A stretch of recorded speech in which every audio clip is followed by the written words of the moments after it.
Welcome back.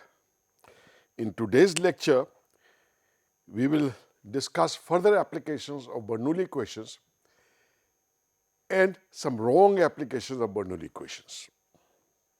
Let's start with pressure distribution on a cylinder in an inviscid flow. If we can neglect viscosity, then the flow about a circular cylinder is given by this stream function psi is equal to V naught R into 1 minus capital R square by R square sine theta, where capital R is the radius of the cylinder and V naught is the velocity of the fluid as it approaches the cylinder. As we have discussed, we can find out the velocity component of this flow by taking the derivatives of the stream function psi. The R component of velocity is given by minus 1 over R del psi by del theta, and this on R is equal to capital R, that is on the surface of the cylinder is 0. The velocity component theta, V theta, on the surface of the cylinder, that is at R is equal to capital R, and at any theta is minus del psi by del R at R is equal to capital R, and that turns out to be minus twice V naught sine theta. We have plotted the velocity variations as a function of theta. On this, the nose of the cylinder and the tail of the cylinder are stagnation points where the velocity is 0. The maximum velocity is at the shoulder of the cylinder. To find the pressure on the surface of the cylinder, we need to apply Bernoulli equation. With this definition of angle theta, let us consider streamline from a point 1 far stream of the cylinder and point 2 on the surface of the cylinder at an angle theta. A Bernoulli equation requires that the 2 points should be on the same streamline. So, applying the Bernoulli equation between points 1 and 2, we know the velocity at point 1 is V1 is equal to V naught, and the pressure there can be taken as the undisturbed pressure P atmospheric. At point 2, the velocity we have determined earlier is minus twice V naught sine theta. We have to determine the value of the pressure at point 2, the P2. And if we apply the Bernoulli equation, that is the kinetic energy plus the potential energy plus the pressure term is the same at point 1 and point 2, we get this result that P2 minus P atmospheric, that is the gauge pressure at point 2, is 1/2 rho V naught square times 1 minus 4 sine square theta.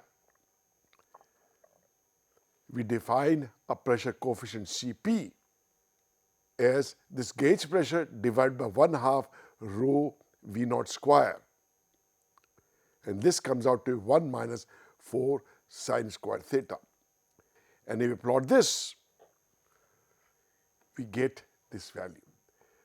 The pressure coefficient is positive to start with at the nose of the cylinder. It decreases continuously till we reach the shoulder, that is at theta is equal to 90 degrees, where the pressure coefficient is minus 3. The pressure is negative. The gauge pressure is negative, below atmospheric.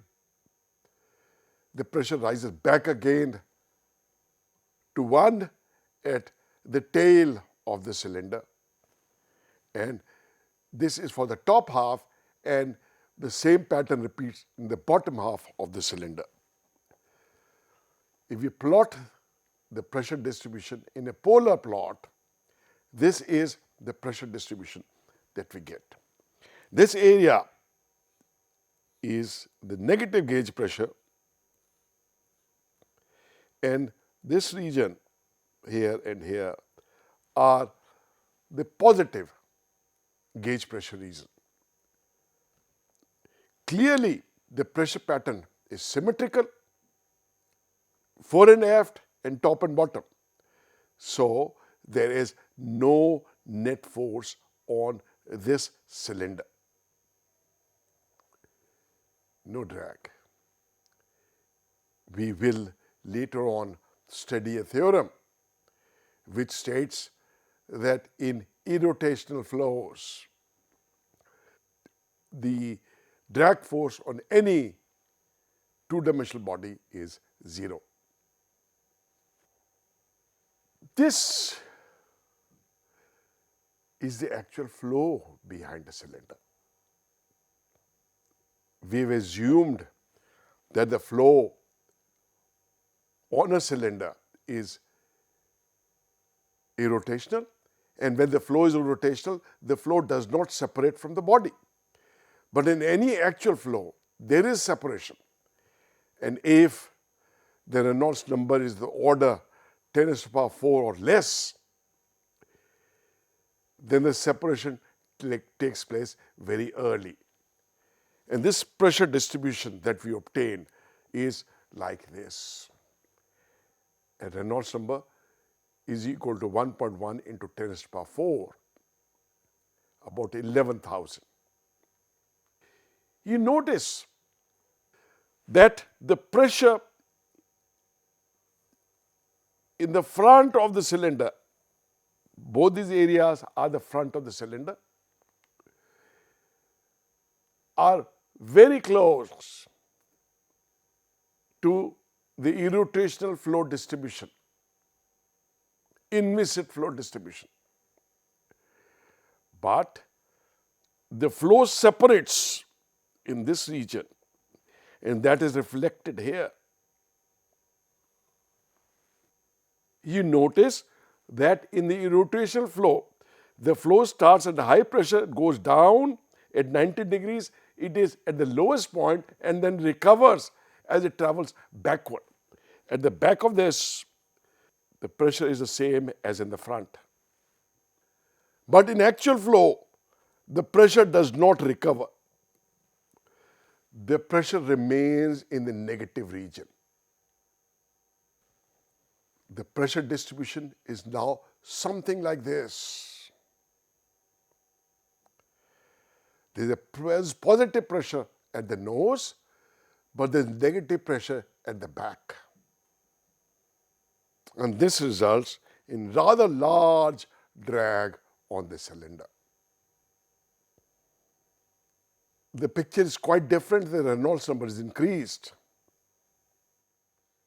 For a higher Reynolds number, the boundary layer separation is delayed, and the wake is narrower, as you see there. The region of disturbed flow behind the cylinder is much narrower. The pressure distribution is more like this. There is more pressure recovery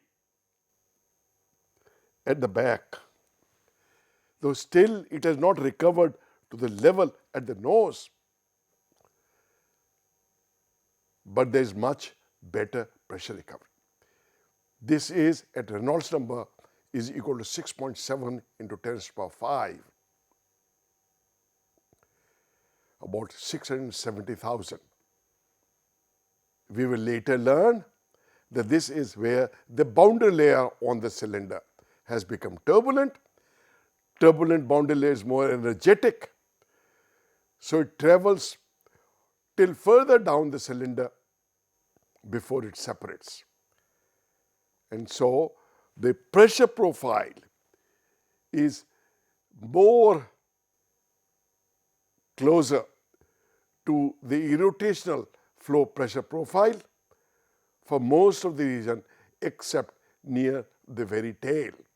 And because of this, the drag on the cylinder is much lower. The pressure profile looks like this.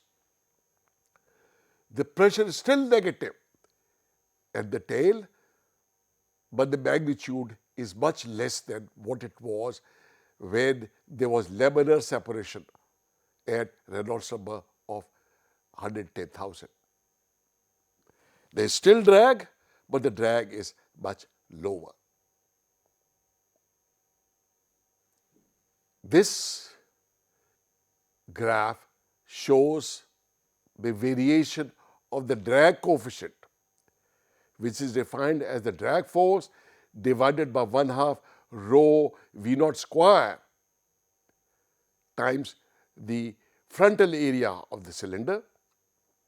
And we see that on a smooth cylinder, the drag coefficient is constant at about 0.44 till a Reynolds number of about 5 into 10 to the power 5, and then it drops suddenly to a lower value. On a rough cylinder, the transition occurs a little earlier because the roughness of the cylindrical surface makes the boundary layer on the cylinder turbulent at a lower Reynolds number. In fact, we will later learn that this is the reason why we make the golf balls dimpled, to reduce the drag on them. But the picture is quite different on a streamlined body. If we take an aerofoil, a two-dimensional wing, then the measured pressure coefficient and the calculated pressure coefficient under the assumption that the flow is irrotational are almost the same, except at the very tail of the aerofoil. This is largely because an aerofoil is a streamlined body, rounded nose and long tapering tail, such that the boundary layer separation on this is minimal, only very near the tail. And the flow around an aerofoil, the real flow around the aerofoil at large Reynolds number, is almost the same as the calculated flow about an aerofoil, with the assumption that the flow is rotational, inviscid. So we can apply a rotational flow assumption to streamlined body much better than we apply to bluff body, the body which are not streamlined. But even in those bodies, the pressure distribution near the nose is the same, both in the real flow as well as in the theoretical flow, with the assumption of a rotational. Let's next consider the case of pressure distribution on a rotating circular cylinder. The stream function for such a flow is written here, is the same as that for a circular cylinder without rotation, plus the last term, which represents circulation and causes this to behave like a rotating cylinder. Psi is equal to V naught R into 1 plus capital R square divided by R square into sine theta minus gamma by twice pi ln R by R, where gamma for a circular cylinder is equal to the rotational velocity of the circular cylinder times 2 pi R times R, where R is the radius of the cylinder. We can find out the velocity components in the same fashion as before. These are the velocity components on the surface of the cylinder at R is equal to capital R. Of course, the radial component of velocity is 0. There is no flow penetrating or coming out of the cylindrical surface, but the theta component is minus twice V naught sine theta plus gamma by twice pi r, where gamma is related to the rate of rotation of the circular cylinder. If we draw this, if this is a circular cylinder, then for the flow taking place from left to right and the cylinder rotating in a counterclockwise manner, the stagnation points are now located off the major diameter. When there was no circulation, the stagnation points were at the nose of the cylinder and at the tail of the cylinder. Now the stagnation points S1 and S2 have moved up. The flow is not symmetric on the top and bottom. The velocity at the bottom is much more than the velocity at the top. This can be seen by inspection alone, because the streamlines are much closer together at the bottom and far apart on the top. This is for a specific value of the circulation gamma. If the value of gamma increases and it requires a critical value 4 pi V naught r, such that gamma by V naught r is equal to 4 pi, which is 12.6. The 2 points S1 and S2 move till there is only one stagnation point. The asymmetry is much more. For values of gamma c greater than this value, the stagnation points move off the cylindrical surface. As shown here, there is no stagnation point on the surface of the cylinder. This is the polar plot of the velocity v by v naught being the free stream velocity. And this we have plotted for gamma divided by v naught r is equal to 6, which was less than what is critical. So there are two stagnation points S1 and S2 as shown. The stagnation points are now at a little below 30 degrees and a little above 150 degrees. The velocity v by v naught being 0 there. The shaded area, the negative velocity, means this is the negative velocity in the context of the velocity that is defined as positive in the counterclockwise direction and negative in the clockwise direction. So between point S1 to S2, the velocity is in the clockwise direction, that it is coming out to be negative. But the value here is less than 1.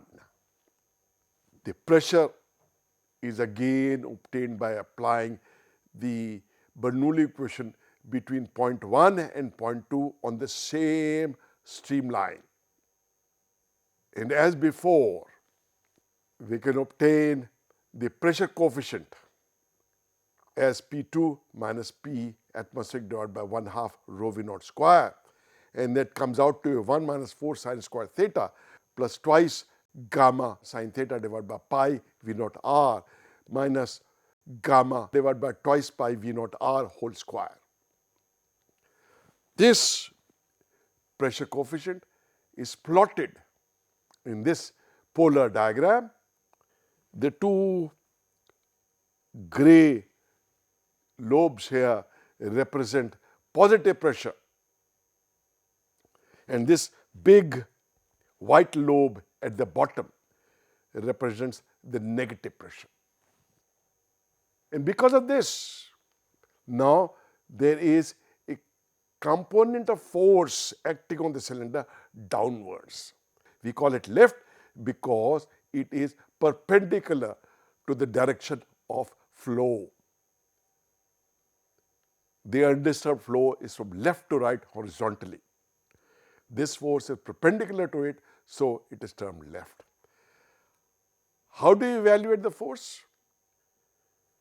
Since we know the pressure at every location, we find out the pressure force at an angle theta and take the vertical component, which is P cosine theta, and the area of that element is twice pi r d theta, and we integrate over 0 to 2 pi, and we get the force per unit length F prime as minus rho v dot gamma.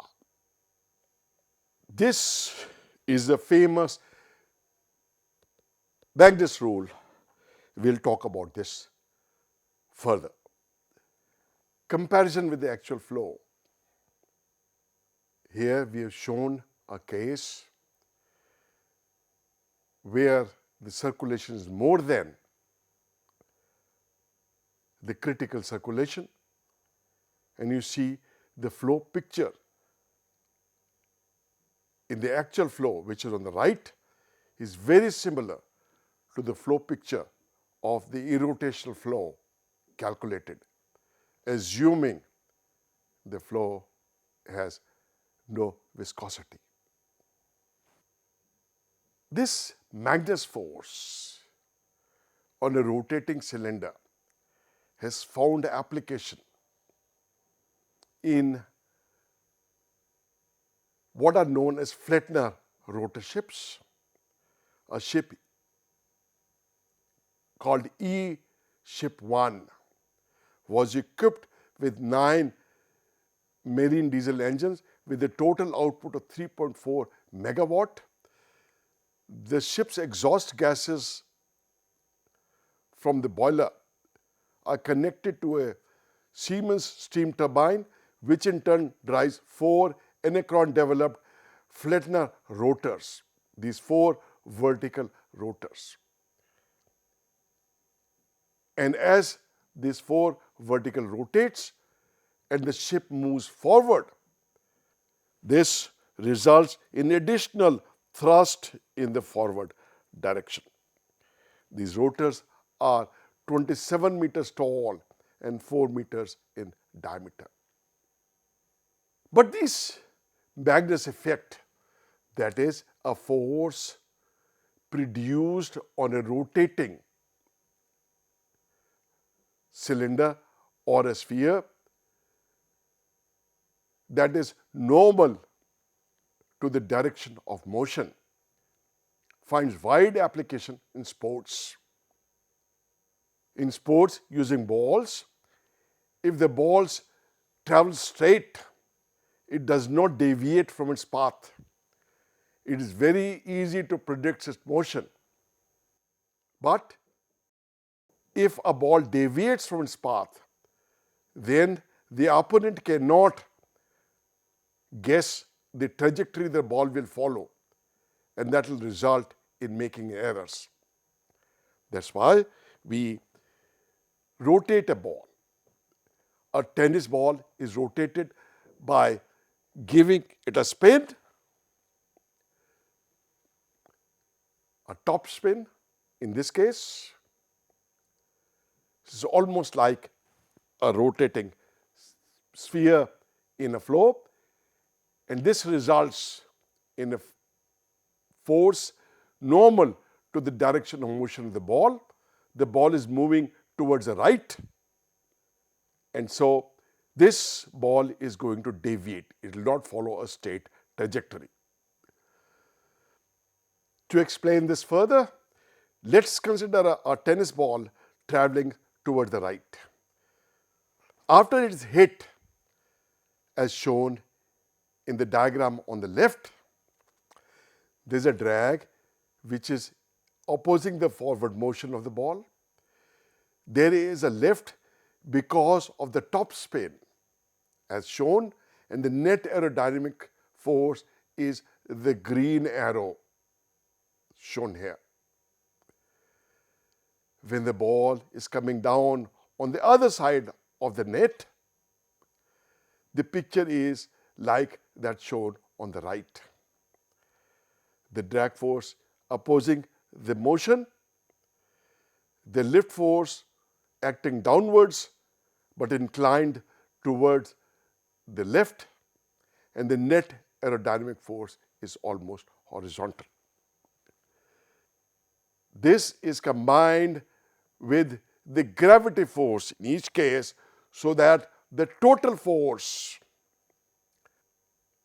on the ball just after it is hit is largely downwards and little backwards, and when it is coming down on the other side is quite a bit backwards. This causes deviation in the path of the ball. The broken line shows that the path the ball will take without the top spin, but with the top spin, the ball flattens down very quickly and does not travel as far horizontally because of a backward force and downward force. So it comes down more quickly. So a shot hit with the same force is less likely to be out of court if it has top spin rather than when it does not have a top spin. This gives great advantage to the player. Same thing in the football. The banana shot. I'll show you here the animation of the curved shots created in football using the Magnus effect. In 1997, in a game between France and Brazil, a young Brazilian player named Roberto Carlos set up for a 35-meter free kick. With no direct line to the goal, Carlos decided to attempt the seemingly impossible. His kick sent the ball flying wide of the players, but just before going out of bounds, it hooked to the left and soared into the goal. According to Newton's first law of motion, an object will move in the same direction and velocity until a force is applied on it. When Carlos kicked the ball, he gave it direction and velocity, but what force made the ball swerve and score one of the most magnificent goals in the history of the sport? The trick was in the spin. Carlos placed his kick at the lower right corner of the ball, sending it high and to the right, but also rotating around its axis. The ball started its flight in an apparently direct route, with air flowing on both sides and slowing it down. On one side, the air moved in the opposite direction to the ball's spin, causing increased pressure, while on the other side, the air moved in the same direction as the spin, creating an area of lower pressure. That difference made the ball curve towards the lower pressure zone. This phenomenon is called the Magnus effect.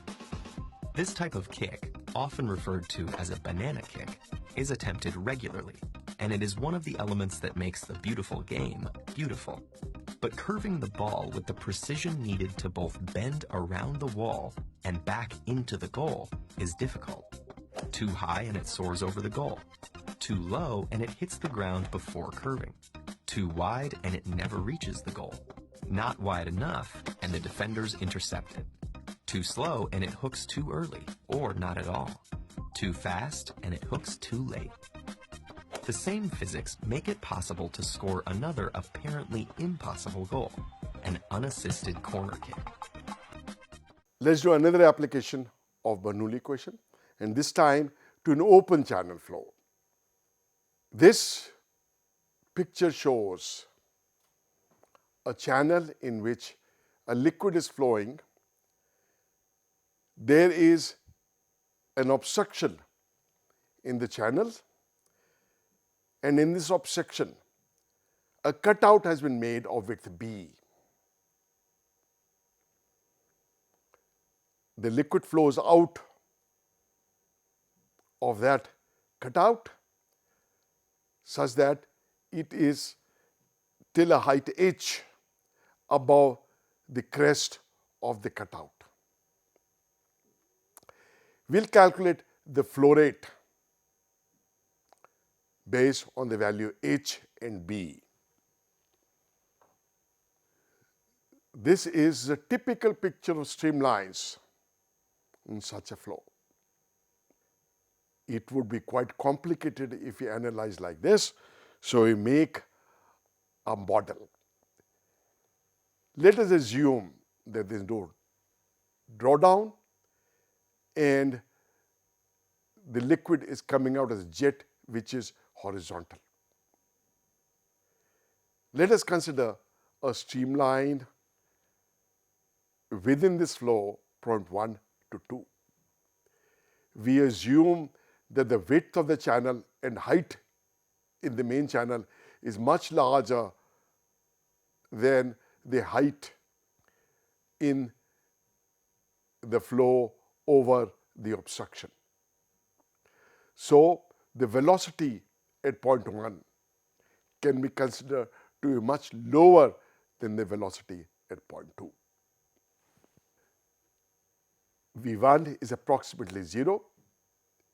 The pressure at point 1, if the velocities there are much smaller, then the pressure distribution vertically within the main channel can be considered to be hydrostatic, so that the gauge pressure at point 1 can be written as rho GH. The elevation Z1 is capital Y minus H, where capital Y is the total height of the flow in the channel, and H is the depth of point 1 from the free surface. Since the pressure below the jet and above the jet are both atmospheric, it is fair to assume that the pressure at point 2 is atmospheric. And then the Bernoulli equation is written simply as V1 square by twice G plus Z1 plus P1G divided by rho G is equal to capital Y minus H plus H is equal to capital Y. This is the evaluation at point 1. This would be also at the second point, equal to the velocity there is V2 square by twice G plus Y minus H plus Y. And so this would give you capital Y as evaluated before. So this gives you V2 is equal to under root twice G into H minus Y. This is the velocity at point 2. It varies with Y, the location of the point within the jet. This value is maximum when Y is equal to 0. That is at the bottommost point in the jet coming out, and this is minimum when Y is equal to capital H. We can assume the velocity there to be 0. We can find the discharge by considering the flow rate through this jet of width B, height capital H. We consider a small slice of thickness dy at height y. We have obtained the velocity v2 here. So discharge through this slice is dq is equal to v2 times the area, which is b dy. And to find out the total discharge, we integrate this from y is equal to 0 to y is equal to capital H, and we find out to be twice b by 3 under root twice g into h raised to power 3 by 2. So if I know b and if I can measure the value of capital H, the height up to which the liquid flows above the crest of this obstruction, we can find out the flow rate. This is a method used in the actual field measurement of the flow through channels. For example, in this channel, an obstruction is created, a vertical scale is erected so that 0 of this coincides with the base of the cutout here in this obstruction. So the water flowing there, we measure the level, and this measurement is capital H. If we know the width b, using this equation, q dot is equal to cd times twice b by 3 under root twice g into h raised to power 3 by 2, we can measure the discharge rate. CD is called the discharge coefficient, and this discharge coefficient is actually a factor of ignorance. There are a lot of assumptions that were made in deriving this formula. So CD is an experimentally determined coefficient that corrects for those assumptions. For an actual channel, the CD varies with the height ratio HP and the width ratio B by capital B in this manner. So for each such measuring weir that we construct, we have a calibration chart, a discharge coefficient chart, and by measuring capital H and lowercase b and finding from this the discharge coefficient, we can find out the actual discharge. This is only one design of a measuring weir. For the flow, we can have a triangular weir like shown in this picture. We can do exactly similar calculations, and we can find out that the flow rate in this case is given by CD into 8 by 15 under the root twice g h raised to the power 5 tangent alpha by 2, where alpha is the angle of the V through which the flow takes place. This weir plate has been directly calibrated into discharge rate. Here, the flow rate is proportional to h raised to the power 5 by 2 as against h raised to the power 3 by 2 in rectangular notch that we saw in the last example.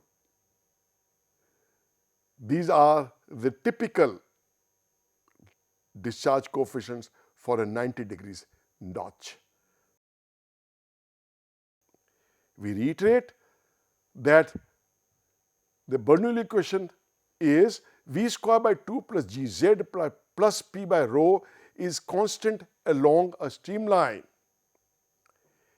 if, and these are a long list of conditions, the flow is steady, the flow is incompressible, the flow is inviscid, there is no energy extraction or energy supplying device in the system between points 1 and 2, and there is no thermal action within the fluid, no heat generation and no heat transfer.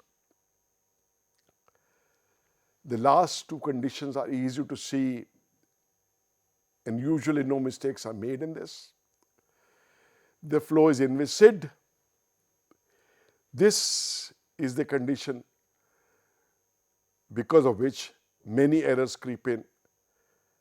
But the most of the errors are there because of the condition in the red, that is, the 2 points must be along the same streamline, and that the flow is steady.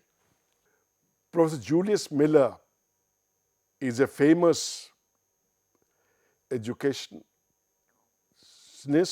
who prepares a lot of videos to teach fluid mechanics. And in his pictures, there are a couple of examples that is given where the phenomena is right, but the explanation following the Bernoulli equation are wrong.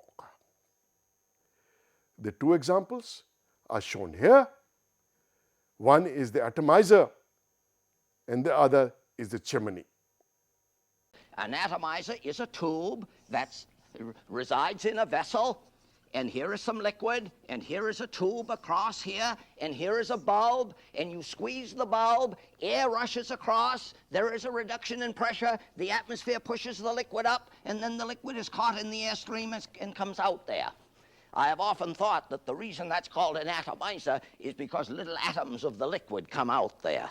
Don't you like that idea, little atoms? Now, here is an atomizer, and spray would come out there. Now, I'm going to show you an atomizer on large scale. Watch it. This is fantastic. Here is a tin can, and here is a tube quite like that one residing in the atomizer. And I'm going to blow a stream of air through this tube. There will be a reduction of pressure in the tin can. And now what will the atmosphere do if the can has less pressure inside? The atmosphere will collapse it because it is enormously strong. Watch it. Watch. There it is. Here is my fireplace. My fireplace is a vessel with some puffed rice. Here is the chimney. I'm going to blow a sharp stream of air across the top. The pressure will be reduced here in this region. The reduction in pressure will be felt in the tube, and the atmosphere will push it up. Watch it. There it is. My chimney has an extraordinarily good draft. Watch it. There it is. I say that's a terrific. Both these examples make the mistake that for Bernoulli equations to be true between 2 points, that the total energy at the 2 points must be same. The 2 points must be on the same streamline. Let's simplify the picture.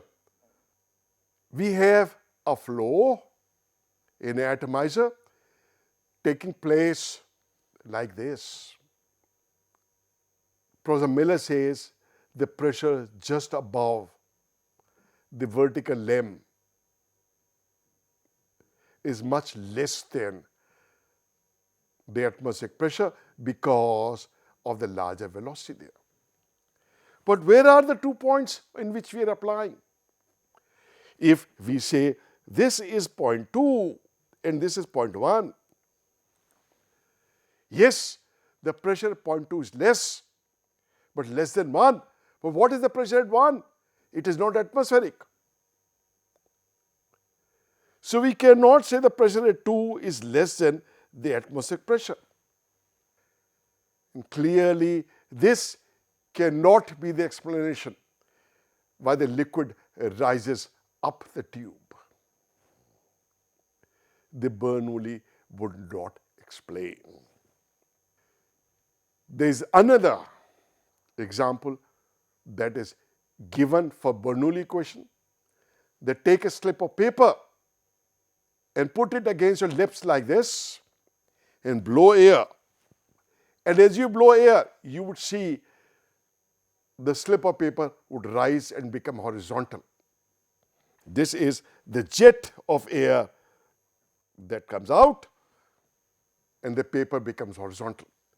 The explanation given is because a larger velocity there, the pressure is less, and because the pressure is less, the paper rises. Pressure is less, but less than what? We have to follow a streamline, and if a streamline, the streamline of air would come from within the mouth. And the pressure there is not atmospheric. The pressure there is more than atmospheric. So there is nothing that shows the pressure at 2 should be less than atmospheric. So that will create a lift on the paper. So clearly, Bernoulli equation is the wrong explanation for this phenomenon. What is the actual explanation? The jet entrainment. As a fluid exits from a jet, it expands. I've shown the velocity profile at 3 locations and the streamlines. You see the flow is being entrained in the jet. From the side, it goes in there. Why does it do it? Because of viscous action. The jet coming out of the orifice drags the surrounding air into it. And the surrounding air starts moving. As the surrounding air starts moving, if we block the surrounding air, then the pressure there would reduce. If there is no blockage, the pressure throughout this region is atmospheric. There is no suction. The air is not moving upwards because of the reduction of pressure, but because of viscous action.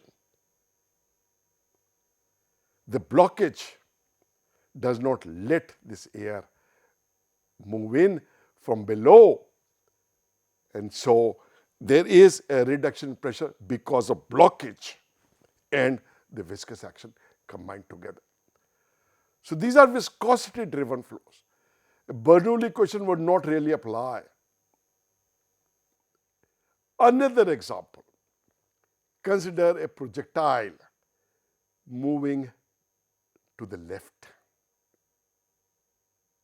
through atmosphere, which is stationary, and the pressure P atmospheric all around. What is the pressure at the nose of this projectile? If we apply Bernoulli equation to this, at a point far stream, the atmosphere is stationary, the velocity is 0, so pressure is P atmospheric. At the nose, the air particle is moving with the velocity of the projectile, velocity V0, and the pressure is to be determined. If we apply Bernoulli equation between these 2 points, I get P2 minus P atmosphere is equal to minus 1/2 rho V0 square. That is, the pressure at point 2 is below atmospheric pressure by an amount 1/2 rho V0 square. This is clearly against the observed phenomena. The pressure at the nose of this projectile is always more than the atmospheric pressure. So where have we gone wrong? This projectile is moving fast at a large speed so that the Reynolds number can be taken as very high. We are on the same streamline. The velocities are written correctly. So where have we gone wrong? Where we have gone wrong is that the flow is not steady. Bernoulli equation applies only to steady flow in the form that we derived it. So we have to make flow steady before we apply the Bernoulli equation. How do we make this flow steady? By changing the frame of reference. Let's attach the frame of reference with the projectile. And if we do so, the projectile becomes stationary and is the atmosphere moving past it at a velocity V0 far away where the pressure is P atmospheric. Then far away the velocity is V0 towards the projectile, pressure is P atmospheric, or at the nose of the projectile the velocity is 0 and the pressure is given by Bernoulli equation now as P2 minus P atmosphere is equal to 1/2 rho V naught square positive. This is the correct solution. Moral of the story, the Bernoulli equation in the form that we derived is applicable only to steady flow. So unless we can ensure that the flow is steady, we cannot apply the Bernoulli equation. Thank you very much.